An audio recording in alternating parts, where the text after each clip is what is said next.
tengok apa yang ada dalam ni. Ada apa? Ni ada apa?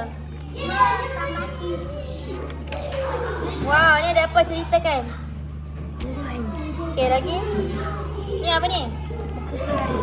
Yelah, ceritakanlah lukisan ni pasal apa? Lukis lawak-lawak. Lawak-lawak?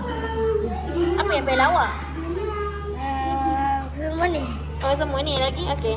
Seterusnya? Cuma kita punya dua. Oh.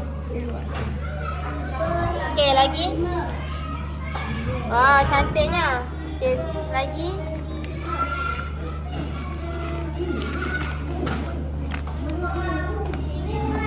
Wow, best friend forever.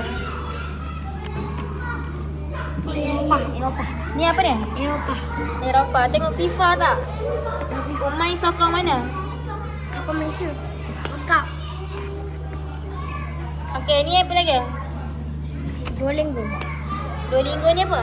Belajar bahasa Jepun, bahasa Jerman, Oh, bahasa yalah. Cina. Okey, lagi? Ni apa? Kapal terbang. Apa beza sama kapal terbang ni? Ini sama je. Tapi yang ni kargo. Oh, ada kargo. Okey, lagi? Ini sama je. Oh, lagi? Belakang pula. Ini bukan belakang sekali. Oh, yo. Ni apa ni? Geng Hitam Terengganu Johor. Yang ni yang salah, yang ni sekarang yang lama-lama. Oh, yang ni?